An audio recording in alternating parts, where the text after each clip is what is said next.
Hey there, pirates. Welcome aboard the Anime No Mi channel. Throughout his adventure as a pirate aiming to become the world's greatest swordsman, Zoro has acquired several powerful swords to aid him in combat and in his pursuit of this dream. There are various powerful swords that Zoro could obtain before achieving his dream. Currently, the Enma and Wado Ichimonji swords that Zoro possesses are the strongest he has so far. It's possible that in the future, he might acquire a new sword, perhaps a Kitetsu blade, possibly the most powerful one ever crafted by the blacksmith who shares the same name. In today's video, we'll discuss the possibility of Zoro obtaining the most powerful sword ever forged, acquiring one of the most legendary swords of all time in Elbaf. I hope for your support to help our crew win, and to do so, you just need to click the thumbs up button, leave a like, and subscribe to the channel. By doing this, you will win an incredible devil fruit, so just comment which fruit you want.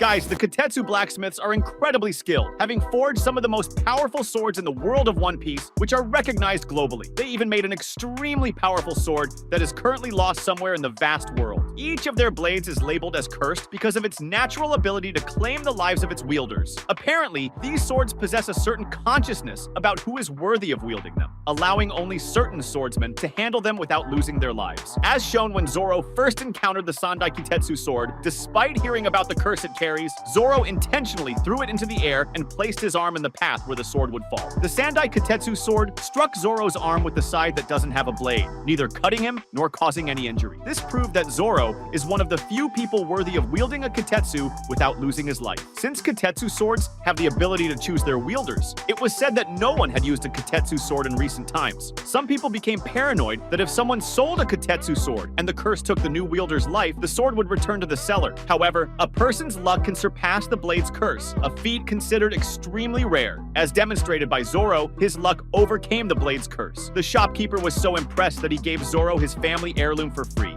Each of the swords was crafted by different generations of blacksmiths. With each generation, the swords created were weaker than their predecessors. This means that the first Kitetsu created was the most powerful sword ever made. The first Kitetsu we know of, and the most powerful, is the Shodai Kitetsu, a supreme grade sword, one of the 12 most powerful swords in the world of One Piece. This sword is compared to Mihawk's Yoru, Edward Newgate's Murakamogiri, which is now at his grave, and the ace sword that belonged to Roger, though its current whereabouts are unknown. Shodai Kitetsu is a very durable sword with great cutting power, capable of allowing its wielder to defeat extremely powerful enemies. However, since it's a cursed sword, few can wield and use it in combat. The second sword we know of is Nidai Kitetsu, an Owazamono grade sword created by the blacksmith Kotetsu. Finally, there's the Sandai Kitetsu, a Wazamono grade sword crafted by the blacksmith Kozuki Sukiyaki. We've always believed that at some point during the Straw Hat's journey, Zoro would acquire the Shodai Kitetsu during one of their adventures, finding it on some island and using it in battle. However, this changed when we learned who currently holds this sword. Zoro seems to prefer using Kitetsu swords, or is simply attracted to cursed swords. Previously, he already had a Kitetsu sword, and during the Wano arc, he tried to claim the Nidai Kitetsu for himself. But because Luffy grabbed the sword and later threw it away, Zoro was prevented from obtaining it. However, this might have been something planned by Oda, preventing Zoro from acquiring this sword because he already had plans to give him an even more powerful sword. And I'm not talking about Enma's evolution, this is a new cursed sword.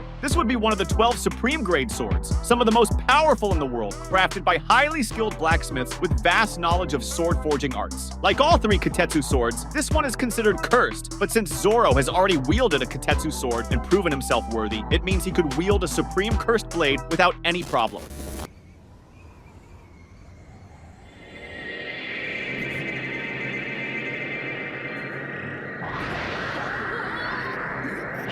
There's no danger for Zoro in wielding it, as he has an unshakable determination, which might be one of the reasons why the Kitetsu sword didn't cut his arm. As one of the supreme grade swords, it would be among the strongest and highest quality swords ever forged, being almost impossible to break and possessing an extremely lethal cutting ability, rivaling the Shodai Kitetsu of Ethan Baron Firstenus Juro. Possibly capable of cutting through anything, with the right wielder, this sword could become extremely powerful, making not only the sword, but also its wielder one of the most powerful characters in the world of One Piece. It's not exactly known where this sword is, as it has been a long time since it was last seen in anyone's hands. As mentioned before, supreme grade swords are rare, and among them, cursed ones are even rarer, as everyone fears using them. Having been missing from humanity for many years, there's a possibility that one of these swords could be in Elbaf, the island of giants.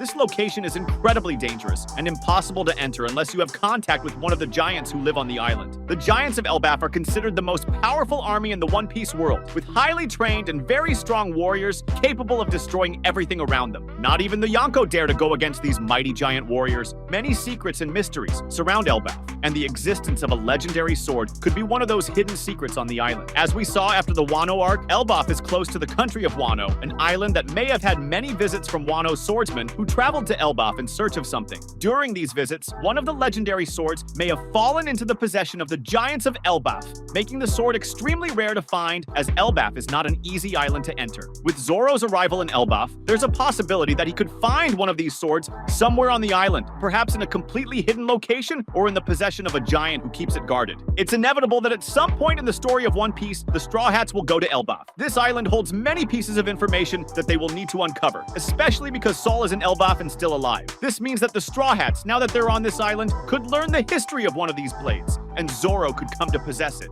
By obtaining the knowledge written in the books that the giants were able to collect from Ohara after the island was destroyed by the Marines' Buster Call many years ago, they could unlock new mysteries. These books contain very important information about the poneglyphs, possibly even revealing the name of the kingdom destroyed over 800 years ago, that had technology far more advanced than what exists today. As the Egghead arc concludes, we'll see the Straw Hats heading to Elbaf to learn more about the past and gather information on how they can find the Last Road poneglyph, which will reveal the final location of the One Piece treasure. During his journey in Elbaf, Zoro may somehow find his supreme grade sword, adding it to his three-sword style. This would allow Zoro to become even more powerful. With three extremely powerful swords in his possession, each with immense cutting potential, Zoro could gradually reach the same level as Mihawk, enabling him to face the world's greatest swordsman in a duel and eventually defeat him using his three extremely powerful swords. But what do you think about this? Do you think Zoro might obtain a sword in Elbaf?